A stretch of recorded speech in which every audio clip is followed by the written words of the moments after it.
Buenas noches, comandante, ¿cómo está? Buenas noches, profesor. Es un gusto y un placer estar con usted esta noche y con su audiencia. Sí, aquí están, míralo, aquí están. Oye, bueno, primero que todo, vamos antes de empezar, hoy es el cumpleaños de Caridad Díaz, una asidua seguidora nuestra. A lo mejor no está, a lo mejor está celebrando, pero bueno, vamos, cuando ella vea este indiferido, va a ver que nos acordamos que era su cumpleaños, que lo disfrute y si está mirando el show, pues que se siente con un vaso de batido de mamey, que lo que trae mi invitado es mi quimbín esta noche. Bueno, vamos a empezar por lo del avión, vamos a ir calentando el brazo. Vamos a empezar, porque mira, vamos a hablar con toda propiedad. Que Díaz-Canel tenga un avión americano nos puede hacer hervir la sangre, no, pero en términos concretos eso no es nada que vaya a alterar los equilibrios pero lo otro que tenemos ahí, tal, sí, eso sí, pero bueno, vamos a dejarlo para después. Y de todas maneras vamos a ilustrar esto de Díaz-Canel, porque ¿para qué hacerle la vida más fácil si se le puede hacer más difícil, digo yo? Bueno, ¿cómo fue que te dio la idea de buscar, a ver, cómo fue que te entró el bichito de que este avión es americano? Bueno, antes que todo, profesor, acuérdese de que nosotros hablamos anteriormente de que yo publiqué mi libro El vuelo final, la reina del aire, en sus ediciones en español e inglés, de mi experiencia haber trabajado en Guatemala parando el flujo de la cocaína que estaba saliendo de Venezuela con destino hacia los Estados Unidos. Nosotros trabajamos más de 1.000 aeronaves. Yo trabajé como 2.500 aeronaves que estaban metidas en el trasteo de la cocaína en el Perú, en Bolivia, en Venezuela, hacia Centroamérica, el Caribe, pero todo destinado principalmente a los Estados Unidos, excepto con el puente aéreo en Sudamérica. Pero, ¿qué tal si yo le digo a usted, profesor, de que Díaz-Canel no solamente tiene un avión de lujo que vino de los Estados Unidos, tiene dos? Y él los ha mostrado, él ha mostrado de que está subiendo de estatus con sus jets privados que lo están llevando a estas conferencias, a estas reuniones con dirigentes de otros países, como lo hizo para la investidura de Claudia Sheinbaum en México. Dame un segundito, dame de nuevo el nombre del libro que me lo están preguntando. Claro que sí. Este es la cara del libro en inglés, pero este es en español. Es El vuelo final, la reina del aire, que esto lo publicamos por medio de la publicidad de Bravo Zulo del doctor Marrero, y está en su edición también en inglés, que se encuentra en Amazon y se encuentra también electrónicamente. En nuestra investigación, nosotros principalmente estábamos buscando desmantelar la red que estaban utilizando los narcotraficantes entre Venezuela, México, hacia los Estados Unidos, y de esa experiencia yo decidí de escribir el libro. La última vez que nosotros tuvimos una entrevista, nosotros habíamos hablado de los particulares detalles de este libro. Se recordarán de que de Venezuela sale la cocaína de Colombia. No estamos hablando de fentanilo, no estamos hablando de meth, no estamos hablando de cristal. Estamos hablando única y exclusivamente de cocaína, porque es una industria multibillonaria donde todo el mundo gana, inclusive el régimen de Díaz-Canel, para que todo el mundo sepa y no esté sorprendido, porque ellos disfrutan del dinero que viene también del narcotráfico, sino que simplemente se han logrado dar una muralla alrededor para no tener los problemas que tuvieron en los 80s y en los 90s, que les cayó muy mal, y el gobierno norteamericano de verdad realmente tomó acciones contra el régimen cubano por su participación en el narcotráfico. Bueno, resulta que en el 2023, estamos hablando ya del final del trabajo de nosotros. Yo me vine de regreso a los Estados Unidos en julio del 22, me había jubilado del servicio militar y todavía estaba más o menos en las coordinaciones que se iba a testificar contra la señora Deborah Lynn Mercer, que era la jefa ejecutiva de la compañía de sociedad anónima que estaba en Oklahoma, en Texas, que estaba registrando todas estas aeronaves, y ella estaba en conspiración con los carteles mexicanos. Ese fue el caso de nosotros. Y bueno, uno como hobby ahora, porque yo no trabajo para el gobierno, no trabajo tampoco recibiendo ningún tipo de salario ni dinero por nadie, sino que simplemente me gusta hacerle seguimiento más o menos a esto porque nunca terminó. Y lo que vimos fue que en el 2023, voy a hacer una pequeña pausa y les voy a preguntar si ustedes se acuerdan que recientemente, el año pasado, más o menos para antes del Día de la Gracia, hubo una incautación de un jet Falcon 900EX que había sido incautado en la República Dominicana y agentes federales se lo habían llevado para Fort Lauderdale, donde el avión está incautado todavía. Ese avión era el avión de lujo de Nicolás Maduro. Ese es un jet que se hizo una compra aquí en los Estados Unidos. Legal, la compra fue legal. La compra fue en los ojos del público legítima, pero la cuestión es que luego de la compra se hicieron unas preguntas de las cuales yo creo que el gobierno norteamericano no sabía. Ahora vamos a traer el avión de Díaz-Canel, que no es uno, fueron dos. En esa compra, a principios del año 2023, es cuando se compran 3 aviones, 2 Falcon 900EX y un Jet Hawker que terminó en las manos de Díaz-Canel. Pero estos 3 aviones se compraron más o menos a la misma vez aquí en Florida, aquí en el estado de Florida.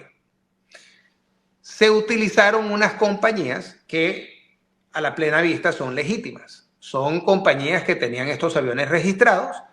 Se utilizaron comúnmente unos brokers, que es lo mismo que tener un agente de bienes y raíces que usted utiliza para comprar su casa aquí en los Estados Unidos. Es lo mismo, es un broker quien se encarga de buscar un vendedor y traer un comprador. Ese es el trabajo del broker. Pero en el caso en particular, vinieron para acá, buscaron unos 2, 3 aviones y en un tiempo de 3, 4 meses se hicieron las compras, se finalizaron y estos aviones se exportaron afuera de los Estados Unidos.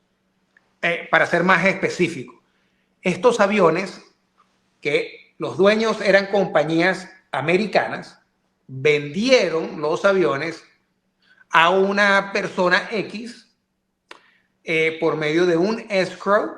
Se hicieron los particulares de las transacciones de dinero, que aquí es donde hay que hacer unas preguntas duras. ¿Cómo entró ese dinero a los Estados Unidos para hacer unas compras de unos aviones que finalmente terminaron en manos de países sancionados por el gobierno norteamericano? En este caso, Cuba y Venezuela. Bueno, esos aviones se vendieron y de una u otra manera, 2 aviones terminaron en Cuba con matrículas venezolanas, eran matrículas norteamericanas, se los compran una persona X, dice, yo me voy a comprar este avión y lo voy a exportar para una isla como Saint Vincent y las Granadas en el Caribe, o me lo voy a llevar para San Marino en Europa, que es un paraíso fiscal. Entonces, lo que sucedería es que la matrícula norteamericana se vence por la compra del avión para exportación para estos lugares, que simplemente es una fachada. En el caso de uno de estos aviones en particular, porque es un buen ejemplo, el Hawker Jet es llevado en algún momento a Venezuela, se le pone una matrícula venezolana, que es el Yankee Victor 654 Tango. Ese avión Yankee Victor, perdóname un segundito. Yo sé que la N siempre es Estados Unidos. Correcto. Yankee Victor, ¿qué cosa es? ¿Venezuela? Yankee Victor es las siglas, las dos primeras letras de las siglas que le pertenece a Venezuela. Como Cuba es la CU y así cada cual tiene. Correcto. Okay. Bueno, entonces este avión termina en Cuba, volando para Cuba, a servicio de Cuba, con una matrícula venezolana, profesor. Entonces, aquí hay que desglosar unas cuantas cosas. ¿Cómo es posible que el fisco venezolano compre un avión en los Estados Unidos, un país que está sancionado, que no puede comprar una aeronave norteamericana para el uso del gobierno? Este avión, que es comprado con dinero venezolano, con matrícula venezolana, es cedido al régimen cubano para que vuele a nombre del Partido Cubano Comunista, la PCC. Pero lo que en efecto sucede es que el uso del avión, del Hawker Jet, que es blanco, azul, muy lindo, por cierto, un jet ejecutivo, lo utilizan única y exclusivamente para el movimiento de Díaz-Canel para eventos internacionales, como por ejemplo es cuando Díaz-Canel fue para la investidura de la presidenta de México, Claudia Sheinbaum.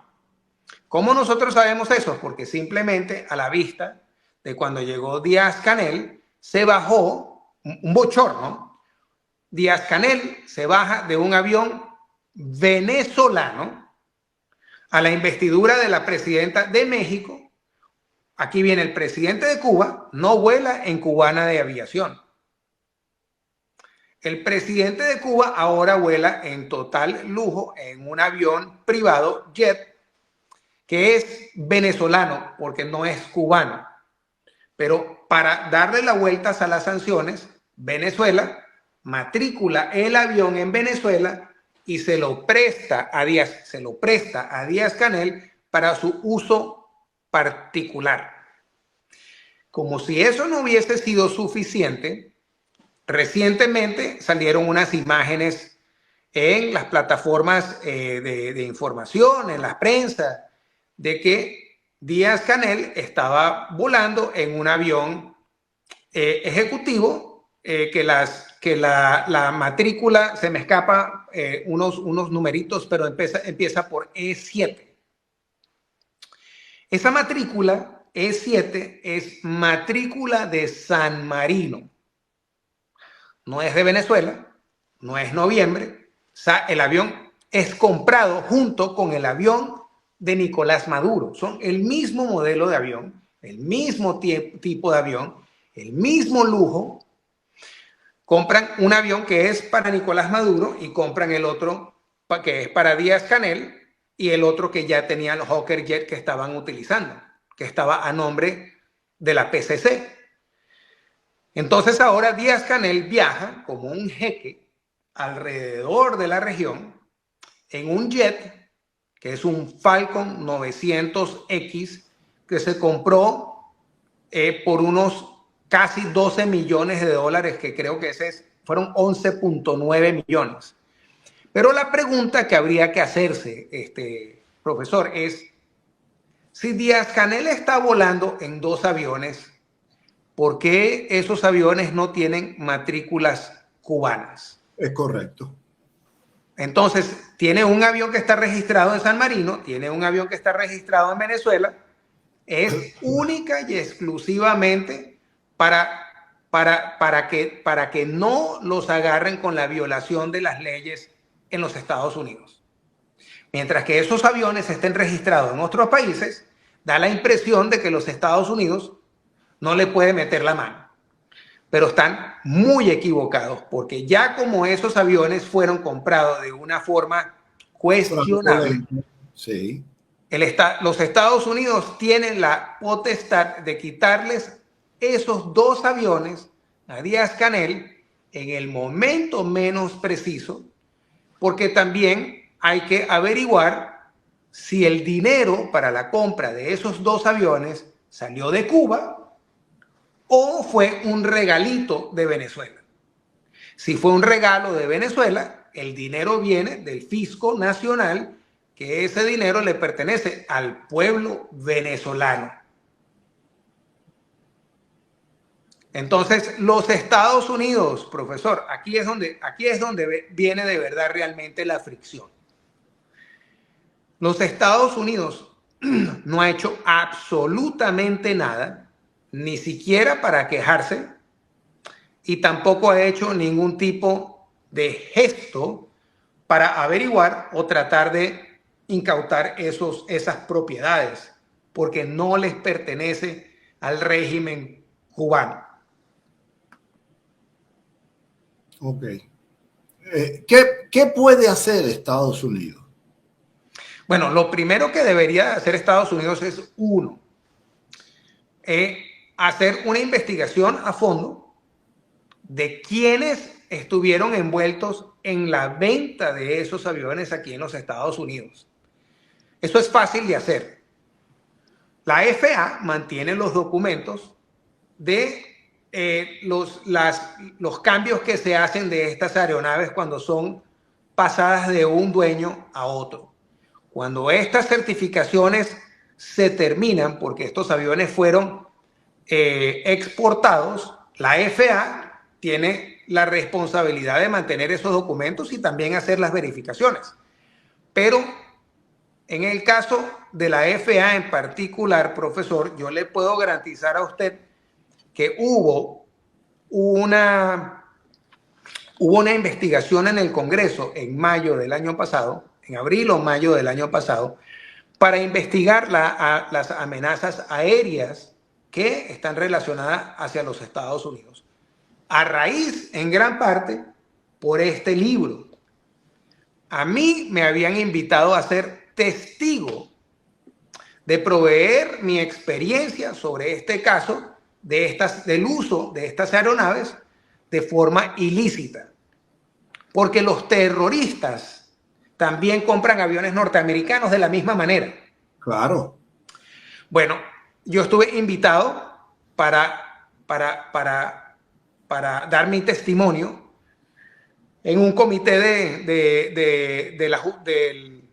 de Justice, de justicia, debajo de el senador Chuck Grassley. Profesor, a mí, a escasos 3 días de ese testimonio me llamaron y me habían dicho de que la Casa Blanca había objetado de que yo participara en ese testimonio. ¿Por qué? Porque yo he puesto todo en el libro. Si no me quieren oír, el libro ya es público. Cuando yo hice este libro, profesor, yo tuve que enviar el manuscrito de mi libro a hacer una revisión exhaustiva por el Departamento de Defensa, por el nivel de acceso y de clasificación que tengo yo. Eso tomó 7 meses. Ellos hicieron más trabajo en mi libro de lo que ellos hicieron en la compra de los aviones que terminaron en las manos de Maduro y de Díaz-Canel. ¿Qué le parece? Es increíble. Y si no te lo pudieron detener fue porque no pudieron encontrar nada. Puedes estar seguro de eso. Bueno, porque de la manera de que yo escribí el libro no fue escrito para dañar el gobierno. Claro. El libro fue escrito para educar al público. para que el público entendiese de que hay que arreglar ciertas cosas dentro del gobierno. Y en ese testimonio que se llevó a cabo en el Congreso, se identificaron ciertas cosas de las cuales se responsabilizaba a la FAA para arreglar. Yo asumo que todavía no han arreglado los puntos que se identificaron para arreglar, que eran, en efecto, verificar las compras, quiénes son los compradores, de dónde viene el dinero. Y ahora sabemos de que los narcotraficantes que estaban comprando estas aeronaves en los Estados Unidos, registrándolas en unas compañías sociedad anónima en los Estados Unidos, se llevaban los aviones para México para uso de los carteles mexicanos y venezolanos, y resulta que cuando ya se había desbaratado esa organización, la misma manera de comprar esas aeronaves todavía se estaban llevando a cabo, y el mejor ejemplo de ello es los aviones que se compraron para Díaz-Canel y Maduro. A ti te consta que, mira, la administración nueva lleva 2 semanas, así que, pero a ti te consta que esto esté en manos de las autoridades competentes en esta nueva administración, o no sabes. Bueno, después, profesor, después de haber trabajado para el gobierno por 37 años, yo no estoy seguro de eso. Para asegurarme de eso, yo publiqué esta información en plataformas públicas. Yo me aseguré de que el gobierno estuviese al tanto de que esto está publicado. Que ellos hagan algo es una cosa. Por lo menos el gobierno tiene que hacer sus diligencias para buscar una manera, porque el gobierno tiene la potestad de reclamar que esos aviones sean retornados a los Estados Unidos y se les regresa su dinero. Y se les regresa su dinero, ¿verdad? Si ellos pueden probar de que ese dinero es de ellos, el gobierno norteamericano se los devuelve. Pero la pregunta, profesor, es ¿cómo metieron esos millones de dólares adentro de los Estados Unidos? Esa es la gran pregunta. O sea que el sistema financiero de nosotros tiene vulnerabilidades, debilidades, donde vemos cómo regímenes como el de Cuba y el de Venezuela meten su dinero adentro de los Estados Unidos para ellos comprar aeronaves americanas, que es contra las sanciones que están impuestas contra ellos.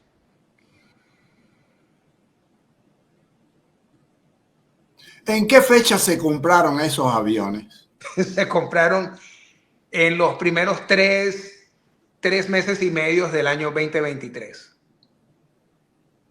Entonces es una cosa reciente. Tiene 2 años. Es reciente y sobre todo luego del testimonio en el Congreso, profesor. O sea que esto no es algo que les debería de caer por encima de una nube. Esto es algo que si ellos ya tenían la información sobre el avión de Nicolás Maduro que fue incautado en la República Dominicana, yo asumo que si ellos hicieron su diligencia, ellos saben que Díaz-Canel tenía otro avión comprado de la misma manera que el avión de Nicolás Maduro y el Hawker. Dios mío. Bueno, mira, vamos a ver qué pasa. Y si no hacen nada, pues vamos a... Porque acuérdate que ahora salen los cubanólogos, los expertos en... Sí, porque los cubanólogos, que son casi todos de izquierda o son de derecha, pero hacen todo con la zurda. Y bueno, mira, sí, yo comprendo, pero imagínate, fíjate, vamos. Look at the big picture. Acuérdate, cuando es para joder a Trump, ellos no miran big picture, no, pero cuando es para acabar con la Junta o por lo menos morderle un testículo, chicos, porque no, mira, you have to look at the big picture. No seas ignorante, Albuquerque, que hay cosas que no sabes. Bueno, dímela. No, hay cosas que no sabes, porque mira, si ahora, como ellos no van a poder probar de dónde viene el dinero, le vamos a crear una crisis, Raúl le va a dar un guantazo a Díaz-Canel y aquello se puede desestabilizar, porque siempre la izquierda te mete miedo con que Cuba se va a destabilizar, cuando Cuba y Venezuela están inestables desde que llegaron los comunistas. Entonces, pero fíjate que ellos siempre se van por... No. Ellos ya no pierden el tiempo diciendo que nosotros no tengamos razón. Ellos dicen, no, tú tienes razón, pero yo sé cosas que tú no sabes. You have to look at the big picture. Mira, porque hay que jugar al rebote, y jugando al rebote llevamos 60 y pico de años. Bueno, en este caso en particular, esos cubanólogos que usted menciona están en el Departamento de Estado. Yo asumo de que luego de que Marco Rubio dio esas grandes palabras cuando fue a tomar posesión del trabajo en el propio Departamento de Estado, cuando dijo de que nosotros estábamos trabajando a favor del público norteamericano que había votado a pedir un cambio. Yo asumo que si esto le llega al nivel de Marco Rubio, yo espero de que lo primero que hagan es sancionar esos aviones. Se les envía una notificación por medio del Departamento de Estado a todos estos países y se les dice, estos aviones son propiedad norteamericana y si ustedes dejan que estos aviones aterricen en sus países, serán gravemente sancionados. Que sea el mismo capítulo del libro de la página que utilizó el presidente Trump contra Petro este fin de semana, porque no hay ninguna otra manera de poner en su sitio como debería de ser. Sí. A ver, hasta los primeros secretarios del PSC acogidos por la ley de ajustes, Ok, bueno, pero entonces tú dices que ellos se pueden encontrar en un double whammy porque primero el dinero tienen que justificar que es de ellos. Si es de ellos, entonces caen en un problema mayor. ¿Cómo lo metieron aquí? Bueno, ¿cómo entró? No, yo lo mandé para Wells Fargo. Wells Fargo, ¿tú cogiste dinero de Cuba? No, a mí me vino una transferencia de Suiza. Suiza. A mí un tipo vino con una valija. Alguien cae preso. Alguien. Porque mira, vamos a hablar claro. Esto no tumba al régimen, pero los jode. Les hace la vida un yogur. Y es lo que hay que aprender, señores, a regalarse pequeñas victorias, liberando pequeñas escaramuzas que preparan a los pueblos para las grandes victorias. No existe una victoria, no existe el knockout, eso nada más sale en las películas. El tipo que no entrena y noquea al campeón mundial. ¡Ay, por Dios! Mire, yo le voy a dar otro ejemplo. Le voy a dar un ejemplo más. Diosdado Cabello, quien tiene una oferta de $15 millones para que alguien lo entregue. Diosdado Cabello tiene un jet privado. Tiene un Gulfstream G1 o 650. Es un jet pequeño, pero un jet caro. Ese avión lo compró en el 2016. Se lo llevó igual. Lo compraron en Estados Unidos, le dieron vuelta a esto y se lo llevaron para Venezuela. Ahora, profesor, estos aviones necesitan mantenimiento, necesitan repuestos. Y resulta que el año pasado el Departamento de Justicia hizo una investigación y encontró una organización aquí en Miami, en el sur de Florida, quienes estaban abasteciendo Venezuela con compras de partes y repuestos en el mercado aquí y lo ponían en un mercado negro para llevárselo a Venezuela. Estaban trabajando junto con individuos en Costa Rica. Estos individuos todos compraban partes y llevaban las partes hacia Venezuela al final. Entonces, esa es otra violación a las sanciones que tienen los Estados Unidos contra estos países. Entonces, si nosotros no hacemos funcionar esas sanciones, las sanciones no sirven. Y luego lo que va a suceder es, yo lo veo ahora venir. Alguien va a decir, el presidente Trump puso más sanciones contra el gobierno de Venezuela y Cuba y no sirvieron. Ahí está, oxigenándolos están. Bueno, pero si tenemos cabilderos, si tenemos brokers, si tenemos gente que trabajan a favor de estos mismos regímenes adentro de los Estados Unidos, nunca vamos a poder terminar con estos países de la manera de que se debería de terminar, porque hay gente que se retira del gobierno, profesor, del gobierno norteamericano, como embajadores, como secretarios de estados, y trabajan a favor, cabildean a favor de regímenes como el de Venezuela y como el de Irán. Un perfecto ejemplo es el caso de Monómeros. Monómeros es una compañía de Venezuela, de petróleos de Venezuela, que ellos producen fertilizantes. Esta compañía está en Colombia. Se fundó en los 60s y esta es una de las compañías principales que suple fertilizante a Colombia, porque Colombia es un país muy grande en la agronomía y especialmente con los campesinos. Bueno, resulta que Monómeros es una compañía que cayó debajo de las sanciones por medio de PDVSA. Pero resulta que nosotros tenemos ciudadanos americanos quienes son agentes extranjeros registrados en los Estados Unidos que están cabildeando por estas compañías venezolanas.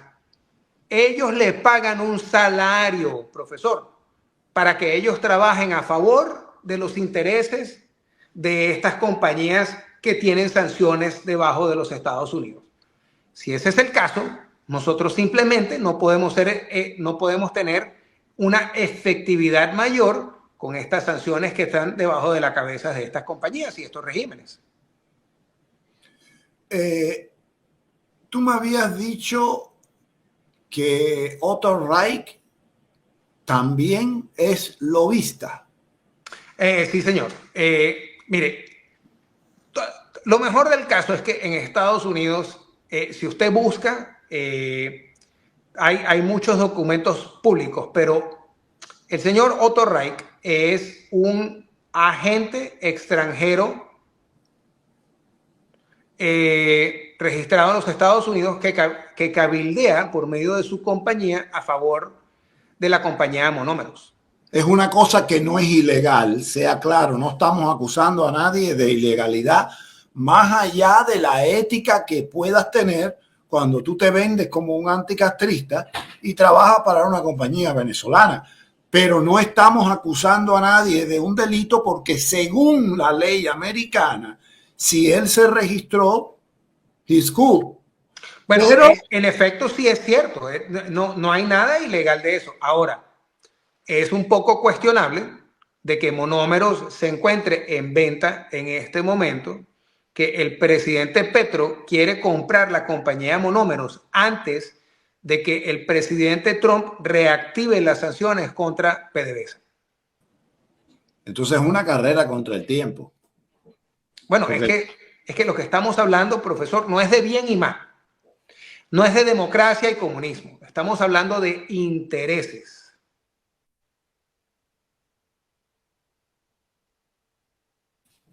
Sí, sí. Sí, lo que pasa es que con la carga emocional que tenemos venezolanos y cubanos, nos cuesta trabajo a veces mantener la objetividad. Pero sí, tienes razón. De hecho, no se está acusando a nadie, no. El régimen sí metió las manos aquí, la ha metido cada vez que le ha dado la gana. De hecho, mira, yo te decía a ti esto. El régimen no es tan bárbaro como decimos en La Habana, en el lenguaje ese, el régimen no es tan bárbaro como ellos se creen y como nosotros lo pintamos. El régimen es un sicario más de los que de verdad gobierna en el mundo. Y esta última administración, por decir, porque también la de Clinton y eso se la sopló, le soplaba lo que tenían que hacer. No es que Fidel es un bárbaro y no, siempre le dijeron, tírate para la derecha, tírate para la izquierda, cuidado que hay una mina, levántate, párate. Estaba bateando avisado, caballero. Claro, porque tenemos gente como Rocha. Y mire, profesor, yo le aseguro a usted, después de haber trabajado para mi gobierno por 37 años, de que Rocha no es un caso único. Rocha es simplemente un ejemplo del problema.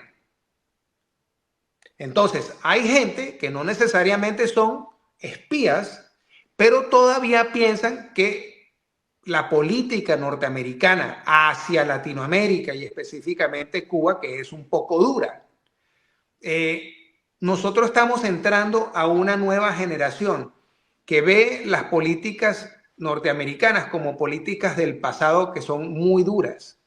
Lo que no comprende esta generación de que nosotros, como usted y yo, somos el producto de la Guerra Fría. Nosotros sí sabemos qué fue lo que hizo el régimen cubano alrededor del mundo. Nosotros sí conocemos los actos bárbaros que se cometieron por y en nombre del comunismo en Latinoamérica. Nosotros sí tenemos esas experiencias. Pero yo le doy un ejemplo. Mis hijos ellos no entienden la magnitud de lo que sucedió durante la Guerra Fría, cuál era el papel de Cuba y qué fue lo que sucedió en Latinoamérica. Ellos no comprenden esa magnitud de lo que sucedió. Y tenemos esa misma generación adentro de todas las agencias en los Estados Unidos. O sea que eso no es solamente Rocha. Oye, estás, como se dice en italiano, estás derribando una puerta abierta porque este programa siempre ha dicho, bueno, tú lo sabes mejor que yo, que no tiene ningún caso mandar un espía. Se mandan cadenas de espías, dando por descontado que algunos te lo van a coger, que algunos se van a pasar, pero independientes, compartimentados. Si Rocha llegó a ser el director de la sección de intereses, prácticamente el embajador americano en Cuba, y imagínate lo que hay por encima de él.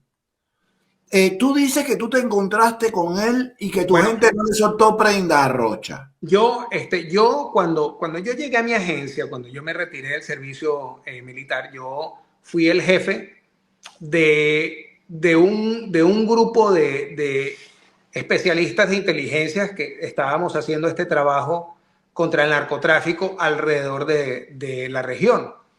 Y yo estaba asignado en el Perú y tenía una de las responsabilidades era Bolivia.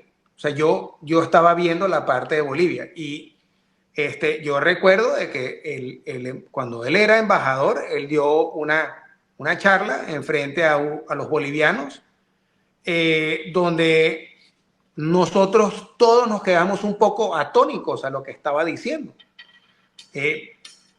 Nosotros, entre nosotros, y dijimos un chiste, como en el lingo de nosotros, ¿no? ¿Y este man qué le pasa? Este man suena como que si fuera un comunista, ¿no? Y resulta que nosotros no estábamos muy lejos de la verdad en el trabajo de nosotros, sino que simplemente a él no se le daban los detalles de las operaciones de nosotros porque eran detalles operativos que no estaban al nivel de él. Y creo que eso funcionó en la ventaja de nosotros porque si no, de lo contrario, yo estoy seguro que le hubiese dado la casa, el hotel, los carros, los yates, todos a Evo Morales. Y acuérdese de que Evo Morales terminó votando a la DEA de Bolivia. ¿Y qué cargo tenía Rocha en ese momento? Embajador. embajador en Bolivia. Acuérdese que él fue también embajador en Argentina. Y los cuentos que ahora nosotros hemos visto, porque a mí no me consta lo que él hizo Claro. en Argentina, pero lo que sí hemos oído de que básicamente él fue el que le dio el pase para que ganara el kirchnerismo en Argentina. O sea, a mí eso no me consta porque yo no viví esa época. No, ¿por qué? Porque mandó unos informes parcializados para acá. Bueno, como todos los informes que él hizo. Sí, claro. Yo no estoy, mire, profesor, yo para estar claro. Sí, claro. Yo no estoy a favor de la negociación que se hizo para que él se entregara. No estoy de acuerdo. Yo creo que nosotros como público tenemos el derecho de que el gobierno norteamericano sea más transparente con el público. Y en el caso de Rocha no lo es. ¿Por qué? Porque Rocha terminó con unos apartamentos en Brickell, en Miami, a favor de su esposa. Ahora, nosotros como público no sabemos si ese fue dinero mal habido, si ese fue dinero que le pagó Fidel. Nosotros no sabemos, pero eso es algo que se cerró el caso y no se le dio esa información al público. No estoy de acuerdo de ese tipo de manejo con que se lleva el gobierno. Yo creo que el gobierno norteamericano ve como que si nosotros no somos lo suficientemente maduros intelectualmente para entender y comprender qué es lo que sucede. Mire, yo trabajé en inteligencia. Yo le puedo decir a usted que 90% de lo que yo vi a mí no me parece muy sensible. A mí me parece que hay muchas cosas que el público no tiene que saber porque es el manejo de fuentes, de manejo cómo los métodos que se utilizan, pero hay cosas que yo creo que el gobierno debe de mantener al público al tanto. Claro. Yo no voy a criticar al gobierno, sino que simplemente como este caso ya terminó, y este caso terminó de la manera de que se hizo, donde él tiene unos apartamentos de los cuales su mujer es la dueña, porque la mujer también participó en el negocio, profesor. Pero este negocio terminó a favor de Rocha, como usted dice. Hay mucha gente, los cubanólogos, usted tiene que entender la gran pantalla, porque obviamente usted no la entiende. Y ese es el caso de Rocha.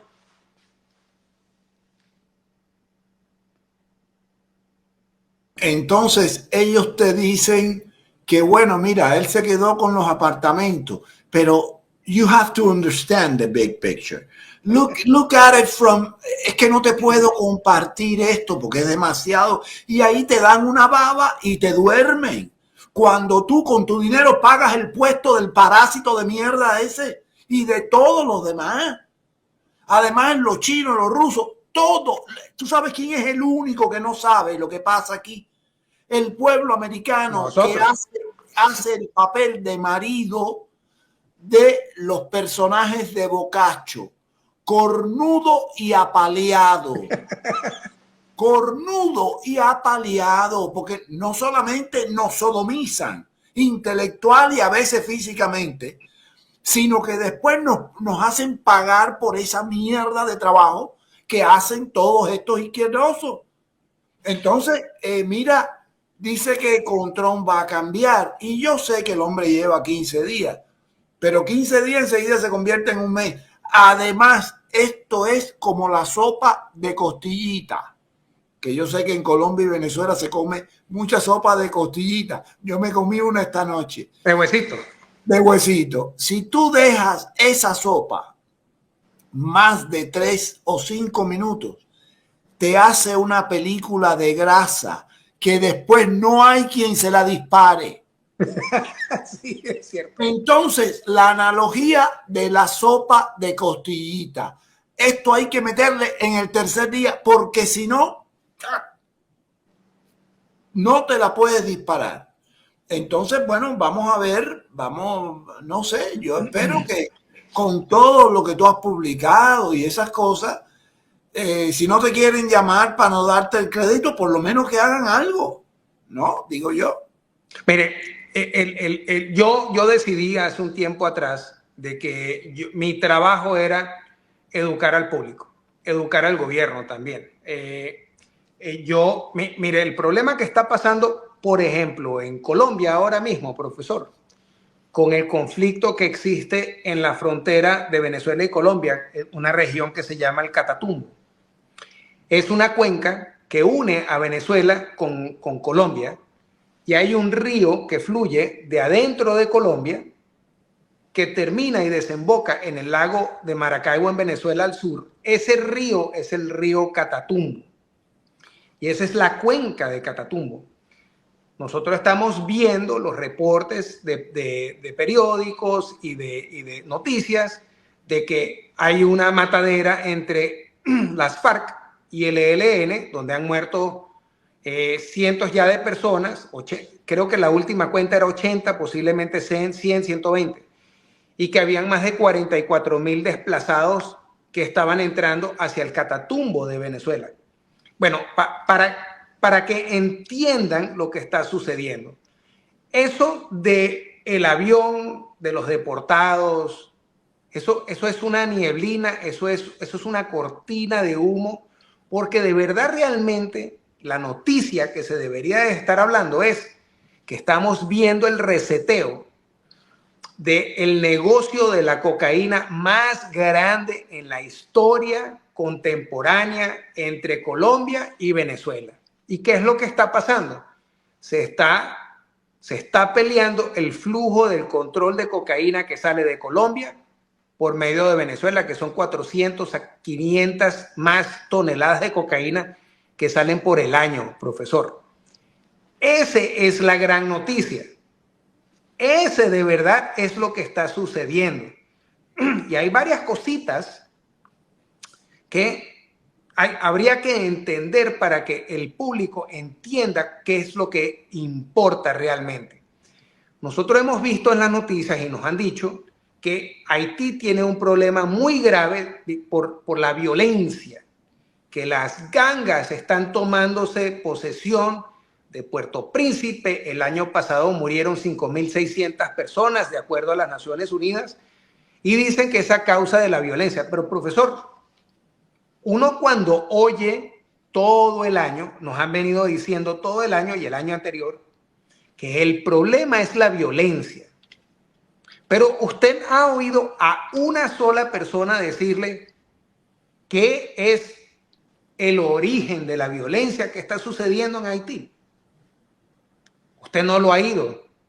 No lo ha oído porque es a propósito. Es quienes manipulan la información. Porque el problema realmente que está sucediendo, y el presidente Trump estaba correcto en hacer unos comentarios sobre Haití. Desafortunadamente se tomaron fuera del contexto de lo que estaba tratando de transmitir el presidente cuando estaba en campaña. Pero hace 4 años, creo, se metieron unos mercenarios a Haití y mataron al presidente de Haití. Sí.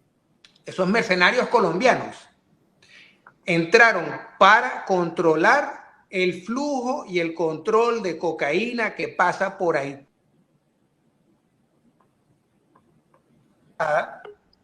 Fue para Haití y le pidió perdón al que está actuando como el presidente interino por el papel que jugó Colombia con el asesinato del presidente de Haití. Entonces, nosotros estamos viendo que las Naciones Unidas, porque esta es la manipulación, profesor, mire cómo funciona la manipulación. El contingente de tierra que está puesto en Haití por las Naciones Unidas para traer un poco para estabilizar la violencia. Ese es un contingente que vino del país de Kenia, de África. ¿Usted sabe quién paga esa cuenta, profesor? No. Esa cuenta la paga los Estados Unidos.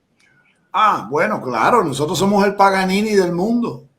Toda la cuenta sobre el grupo, el contingente que está destacado en Haití es pago por el gobierno norteamericano.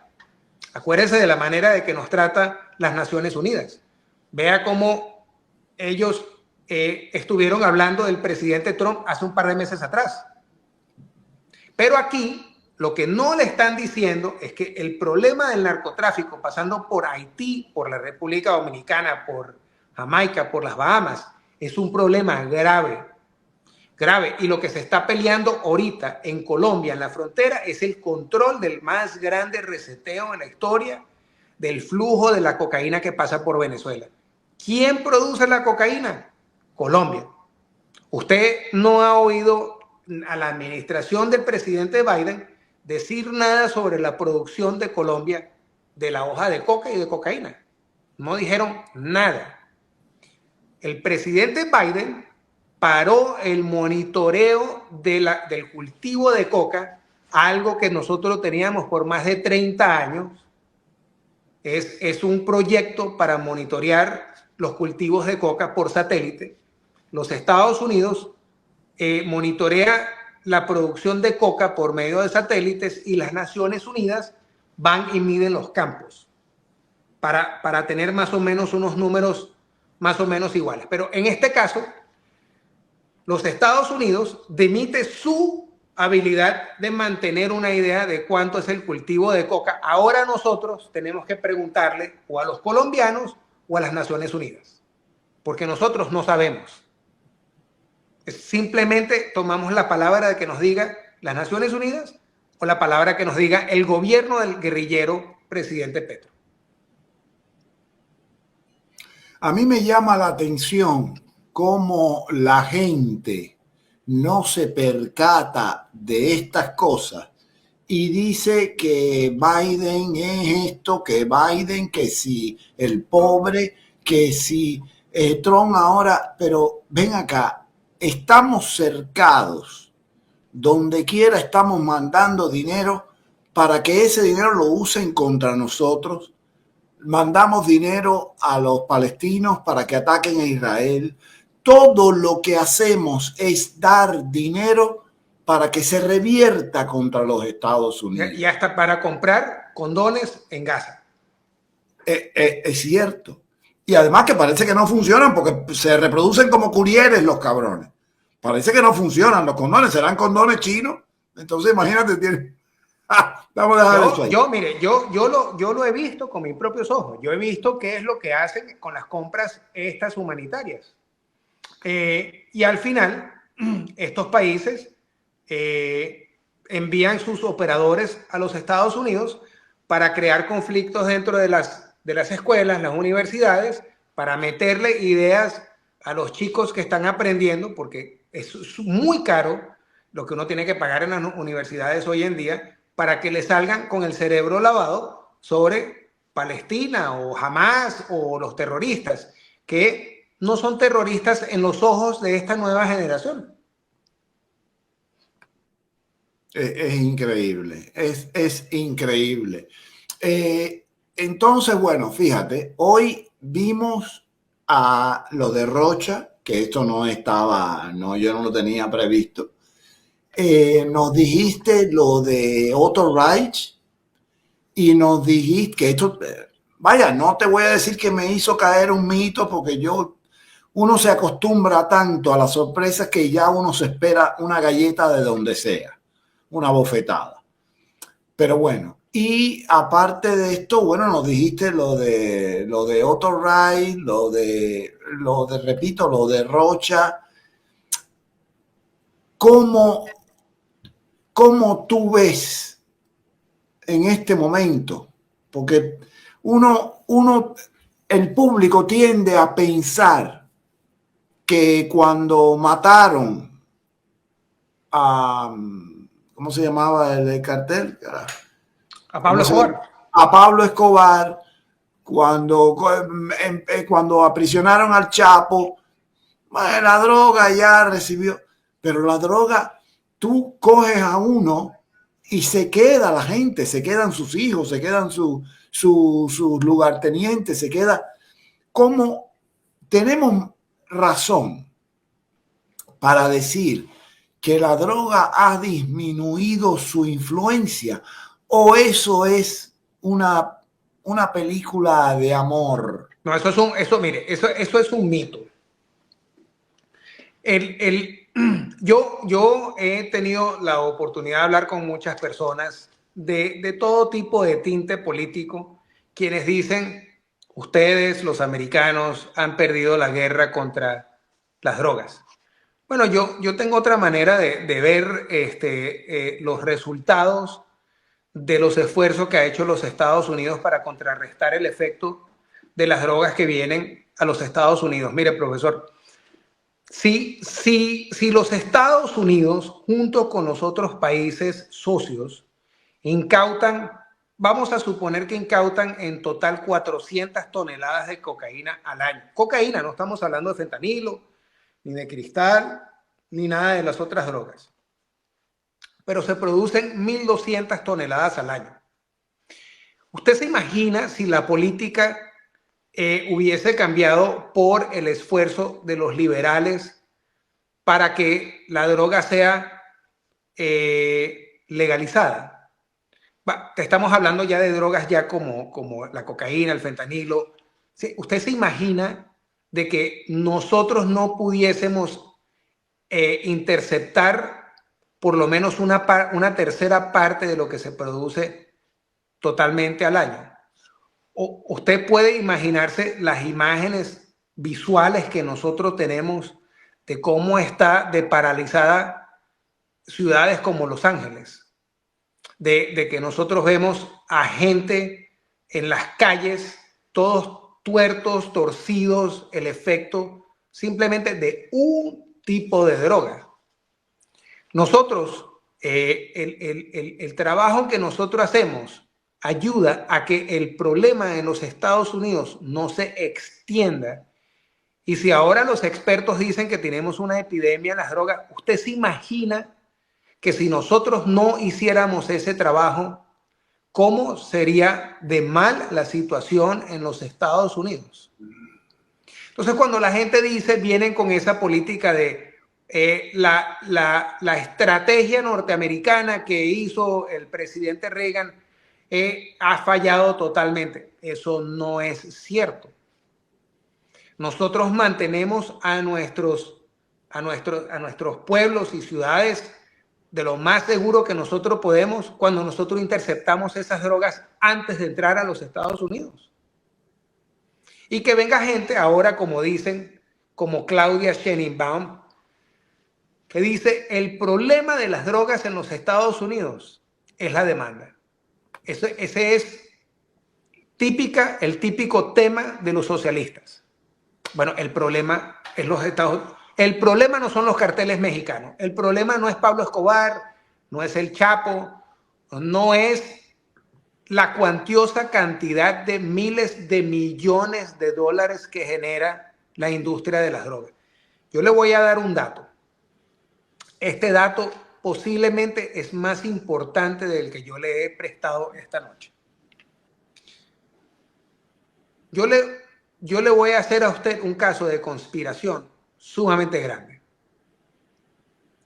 Colombia produce la cocaína. El cartel de los soles debajo de Maduro y Diosdado Cabello es el que la envía hacia los Estados Unidos y con los carteles mexicanos las envían a Europa por medio de África. Esa generación de miles de billones de dólares es lo que están utilizando ahora mismo para promover y desarrollar el socialismo del siglo XXI. Porque para poder llevar a cabo y emprender ese proyecto, los socialistas y los comunistas necesitan de ese billete americano con George Washington, más que el propio capitalismo. Porque de ninguna otra manera se lleva adelante el socialismo del siglo XXI. Y aquí está el dato. Manuel López Obrador estaba envuelto con esta conspiración en los envíos de narcotráfico de Venezuela, de Colombia, hacia los Estados Unidos por medio de México. Si usted no me cree, porque hay gente que critican y dice, bueno, lo que pasa es que Jesús ya ha venido tomando mucho café durante el día y en la noche se pone un poco tembloroso. Pero la realidad es que simplemente hay que ver los números. El partido de Claudia Sheinbaum no hubiese ganado las elecciones con ese partido de Morena si no hubiese sido por el dinero del narcotráfico que se infiltró adentro de las campañas. A usted no le quede duda de que no es coincidencia de que el pupilo de Manuel López Obrador, que es Claudia Sheinbaum, termina como la presidenta de México. Quien le encanta hablar de Díaz-Canel, quien Petro dice de que ella era una miembro del M-19 con los llamados socialistas de Venezuela. Esto no es socialismo. Tenemos ahora un país que fue el sueño de Pablo Escobar, que es un país única y exclusivamente para el narcotráfico, liderada por narcotraficantes para promover y seguir enviando multicientos de toneladas de cocaína para hacer más dinero para el proyecto del socialismo del siglo XXI. Profesor, ese es el punto más importante de esta noche. Entonces, tú dices que aparte de coger dinero, aparte de hacerse ricos, vacilar la vida loca y todas esas cosas, ellos quieren financiar su azonada a nuestro sistema con el dinero de la droga. No solamente lo digo yo, profesor, ellos lo pusieron en su carta de ruta en el foro de Sao Paulo y luego en el foro de, no me acuerdo cuál fue la Ciudad de México. Guadalajara. En el foro de Guadalajara. Ellos lo pusieron en su ruta del proyecto del socialismo del siglo XXI, que ellos tenían que promover el socialismo. Está puesto así a la cara, explícito. Que ellos tenían que buscar una manera de conseguir el dinero para promover la ruta del socialismo del siglo XXI, ¿sí? Dios mío. ¿Y por qué tú crees, bueno, es una pregunta retórica, pero por qué tú crees que las personas no somos capaces de percatarnos de esto? Mire, yo pienso que la gente tiene una manera más simplística de ver el problema. Yo creo que la gente, luego de estar viviendo el día, el agotamiento de que si tenemos el tren de Aragua, que si Venezuela hizo esto, que si los cargamentos de cocaína los agarran todos los días, yo creo que la gente se vuelve un poco inmune de verdad realmente a lo que es importante. No es que pierdan la realidad de qué es lo que es importante, pero creo que el día a día nos achaca y simplemente nosotros queremos vivir una vida en paz. El sistema como tal, debajo de la administración del presidente Biden, no era transparente con el público. ¿Se acuerda de que uno de los lemas de su campaña, que cuando estaba entrando era de que iba a ser el gobierno más transparente en la historia de Estados Unidos? Y terminó siendo la administración más mafiosa en la historia de los Estados Unidos. Que me hayan identificado a mí como una amenaza para la Casa Blanca debajo de la administración del presidente Biden. Yo soy un viejo que está en mi casa escribiendo. El peso de la pluma gana siempre.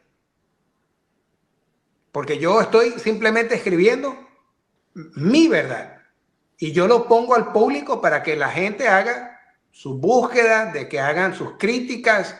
Yo estoy dispuesto a tener charlas y discusiones con quien quiera para mostrarles de que nosotros estamos en una situación bastante mala. Ok. ¿Tú crees que Trump pueda dar al traste con esto o esto le va a pasar por encima? Bueno, mire, yo tengo fe de que esto solamente pasa una vez en la historia. Yo creo que existen las condiciones para que la administración del presidente Trump deje un legado para el resto de la historia por los próximos 50, 60 años de Estados Unidos. Yo creo que el presidente Trump tiene la oportunidad de cambiar la ruta de Cuba y de Venezuela ahora mismo, en los próximos 12, 24 meses. De no hacerlo, esa oportunidad no va a volver otra vez. Pero Cuba ahora mismo está en una situación de verdad muy precaria, dada las correctas circunstancias, con el verdadero impulso de liderazgo que se necesita para llevar ese cambio. Yo creo que se puede hacer un cambio en Cuba sin disparar un tiro. Yo creo que el presidente Trump tiene esa oportunidad tanto para Cuba como para Venezuela. Y ese podría ser el legado más grande de cualquier otro presidente en la historia de los Estados Unidos. Sobre todo de cara al continente. ¿Será por esto que él dice America for Americans? ¿Será por eso que él está haciendo toda esta cosa de que si el Golfo de América? ¿Tú crees que él pretende erigirse en un segundo Monroe? Yo no creo. Yo creo que Trump es Trump. No hay otro presidente, ni tiene la misma clase de presidente, porque Trump es una persona que hace lo que él quiere, que en su mente él piensa que es lo correcto de hacer. Yo creo que él aprendió unas lecciones muy duras en su primera administración, que estoy seguro que, como es un hombre de negocio, un hombre muy capaz y muy pragmático, creo que lo que se dijo fue en el espejo cuando salió de la Casa Blanca: voy a regresar y no voy a cometer los mismos errores la próxima vez. Entonces yo creo que vamos a ver, la historia nos dirá, en algún día alguien va a decir el presidente Trump hizo todo esto, y creo que la historia le dará la razón al presidente Trump. Mire, yo he estado destacado, yo viví en Panamá, yo he estado asignado y he trabajado en casi todos los países en Latinoamérica, menos Uruguay. Yo entiendo y comprendo la cultura. Los latinoamericanos, incluyendo los brasileros, los mexicanos, también hubo una gran mayoría que quería que ganara el presidente Trump. La gente en el mundo estaba harta de lo que estaba sucediendo, de que no había un liderazgo en el mundo que estaba llevando el liderazgo correcto. Yo sé que existen diferencias entre países, pero yo creo que al final Trump tiene una oportunidad muy, muy particular y especial en estos próximos 12, 24 meses. Y creo que tienen un equipo muy capaz. Si ellos no se dejan transversar por la propia gente adentro de nuestras agencias, nuestra propia gente, que son muy igual a las criaturas del pantano de la primera administración, con yo haber visto cómo le quitó el acceso a material clasificado a John Bolton y a Mark Milley, yo tengo fe de que vamos a ver algo muy bueno. Espero que el mundo cambie y espero que ese cambio se lleve adelante en los próximos meses. Hablando de esto, yo tengo una pequeña reserva que le haya quitado el acceso a la información al clearance. Eso me parece magnífico, ¿sí? ¿Para qué tú vas a tener a tu enemigo enterándose? No, que vayan a casa de la madre que los parió. Sin embargo, en el caso de quitarle el security detail, ahí tengo alguna que otra reserva, porque estos hijos de su madre son capaces de darle un tiro a Bolton y eso para decir, mira, por culpa de Trump. Acuérdate que ellos son capaces de meterle un tiro a cualquiera. Mire, profesor, no hay un evento más vergonzoso en la historia de los Estados Unidos que tratar de asesinar al presidente Trump. No una, dos veces. Que sepamos. En un par de días. Y que alguien venga a decir, no, es que, bueno, a Mark Milley lo trataron de asesinar porque Trump le quitó el equipo de seguridad. ¿Quién se preocupó por el presidente Trump? Acuérdense de que le querían quitar los mismos demócratas en la Cámara Baja, habían puesto un bill para tratar de quitarle la seguridad al presidente Trump.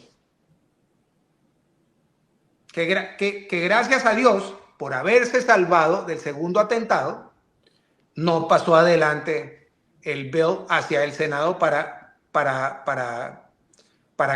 si lo iban a aprobar o no. Yo no tengo reservas de que cuando una persona termine su tiempo trabajando para el gobierno, mire, profesor, aquí en Estados Unidos, la primera razón de que usted pueda tener un security clearance es que usted tiene que tener la confianza, el gobierno tiene que darle a usted la confianza para que usted pueda tener ese acceso. Si el presidente Trump ya no tiene confianza en esos individuos, entonces ya no reciben esos beneficios. Yo tengo amistades quienes han perdido su security clearance por cosas más pequeñas. Les ha costado en algunos casos años y abogados para poder recibirlos otra vez for wrongful termination. Pero en el caso de estos personajes, acuérdense de que ellos son multimillonarios y ellos pueden pagar su propio servicio de seguridad. En cambio yo, que me retiré, escribí un libro, soy una amenaza para una administración, yo no tengo derecho a ningún tipo de beneficio de seguridad a mí en mi casa. Eso me lo tengo que dar yo. Porque cuando yo terminé de trabajar y me retiré, ya el gobierno había terminado su relación conmigo y yo para el gobierno y yo me retiré. Entonces estos personajes, quienes perdieron la confianza del presidente, simplemente fueron terminados. Que no. Si les pasa algo, estaban en el sitio donde no deberían haber estado. Yo no tengo ningún problema porque yo estoy de acuerdo contigo en que el clearance es un problema de confianza del que esté en el poder. Si el que está en el poder no tiene confianza en ti, te quita el acceso. Eso lo tengo claro. Pero lo que me preocupa, porque acuérdate que una cosa es lo que tú y yo pensemos y otra cosa es el cotorreo y el escándalo que forman estos hijos de su madre. Oye, y llega alto y entonces nos distraen, nos quitan fuerza. Oye, yo pienso que era mejor dejarle, a lo mejor reducirlo, dejarle security detail, sí quitarle el acceso a todo el que el presidente no tenga confianza. Tiene la prerrogativa de decir, oye, tú no vas a leer ni los muñequitos, ni las caricaturas vas a leer, porque a mí no me da la gana. Ok. Pero pienso que puede ir contra él mismo el hecho, porque ya tú te imaginas, si Milley se encarna una uña, lo que va a... ¡Ay, mi madre! Eso fue... Entonces es darle para entonces que Trump se esté defendiendo. Y acuérdate que puede salir un impeachment ahí y dentro de 2 años a lo mejor perdemos la Cámara. Sí, sí. Mire, lo mejor del caso es que en el caso de Milley, mire, yo como oficial norteamericano, entre nosotros hay un estandarte sumamente alto. No es que nosotros estemos por encima, sino que nosotros nosotros somos muy críticos con nosotros mismos. En el caso de Milley, él tuvo una diferencia con el presidente. Y ahora sabemos de que hay indicios de insubordinación. Hay posiblemente traición, hay traición. Posiblemente hay traición. Entonces, en el caso de él en particular, como un general de 4 estrellas, profesor, yo estoy hablando de mi persona. Si yo tengo un cuestionamiento de mi integridad y mi carácter, yo prefiero que el Código de Justicia Militar me caiga a mí, que me haga un caso a mí, en vez de tomar un perdón presidencial. Porque el perdón presidencial me hace ver a mí culpable. Entonces, si yo soy un general de 4 estrellas, primero y principal, usted no ha conocido ningún general que se llame Jesús. Y tampoco conoce ningún general que se llame Jesús y haya nacido un Viernes Santo. En el caso mío, yo dudo de que me hubiesen a mí puesto como almirante, simplemente porque esos casos de latinos como almirantes no se ven. Pero si yo hubiese sido un oficial de 4 estrellas, yo le hubiese dicho al presidente saliente, mire, señor presidente, yo le agradezco el gesto, pero yo prefiero pasar por una corte marcial antes de aceptar su perdón. Porque él puede muy bien haber pedido un perdón que conmutara la sentencia de él después. Pero él no. Él tomó eso justamente con la salida, los 13 minutos famosos antes del traspaso de poder. Entonces, en el caso de él, que sí, como usted dice, de que si pasa algo, si se encaja una uña, bueno, es cierto. Pero creo que si eso pudiese pasar, claro que pudiese pasar. Pero yo creo que en el caso de él en particular, hay mucha gente en los casos del 6 de enero que estuvieron presos y nunca tuvieron ni el caso, ni el día en la corte, ni tuvieron una sentencia. Pero estuvieron presos 3 años, profesor. Sí, no, yo no tengo la menor duda. Fíjate, hay una diferencia entre el primer secretario de defensa de Trump, McDuck Mattis, que salió mandándole una carta muy, a lo mejor piensa lo peor de Trump, pero la apariencia externa fue que él se fue. Y no sé si te acuerdas de algunos párrafos, dice, usted necesita una persona en la que pueda confiar. Oye, mira, yo no estoy de acuerdo con Mattis, pero se fue de caballero, no hasta donde sé, no traicionó, no habló con su contrapartida china, no. Pero además es que Milley no era ni siquiera el secretario de defensa.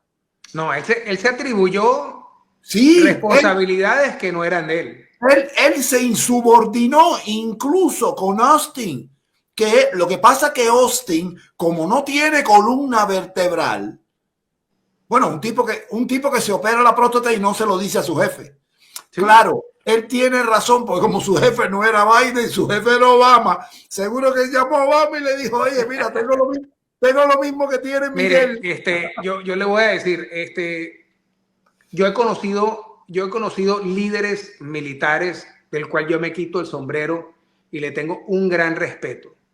Uno de mis líderes favoritos, que a mí me ayudó muchísimo, murió en noviembre, creo que fue antes del Día de la Gracia.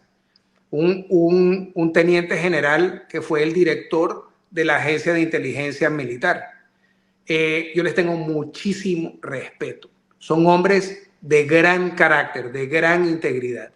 Y recientemente, en estos últimos años, me da vergüenza de ver de la manera de que muchos de estos oficiales se mueven dentro de las esferas hablando mal de los presidentes. Mire, aunque a usted no le guste, si a usted no le gusta, renuncie y haga lo de caballero y de oficial que usted siempre ha sido.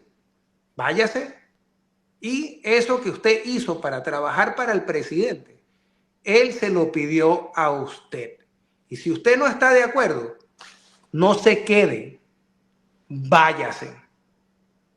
Sí, mire, yo no he sido una persona fácil en mi carrera. Es más, en mi carrera, oficiales como yo le dicen Mustangs, que fueron oficiales, que fueron enlistados, fueron tropas en un momento, pero a nosotros nos gusta terminar la misión y nosotros le vamos a decir la verdad. Esos oficiales se conocen como Mustangs. Yo le voy a decir a usted, aunque usted no lo quiera oír, se lo voy a decir a usted.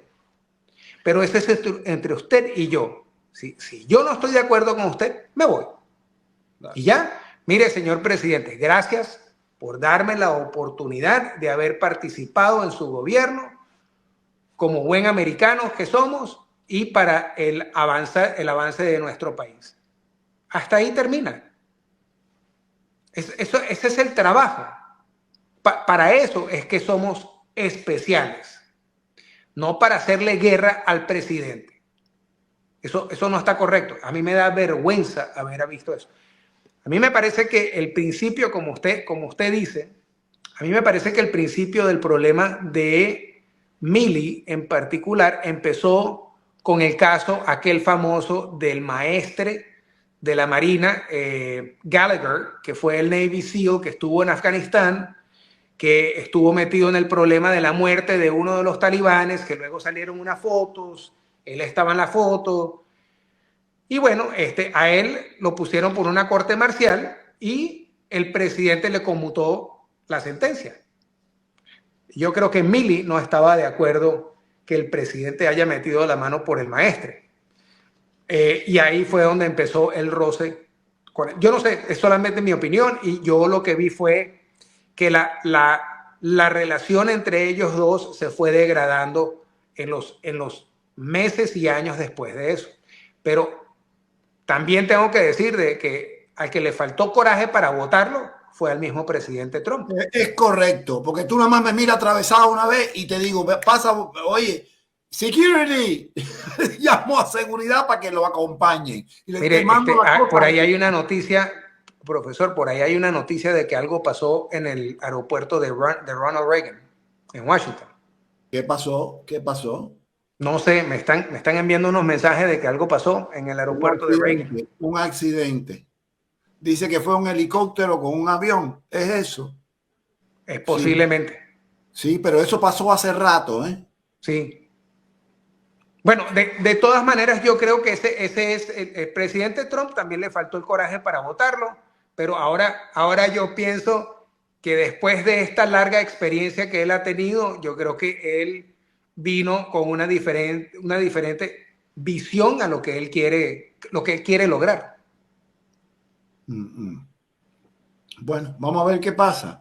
Bueno, te agradezco muchísimo. Y una cosa más, profesor. El avión, ese Falcon 900, lo utilizaron para llenarlo de todos los generales con Díaz-Canel de La Habana a Holguín para estar con la gente sobre la explosión de la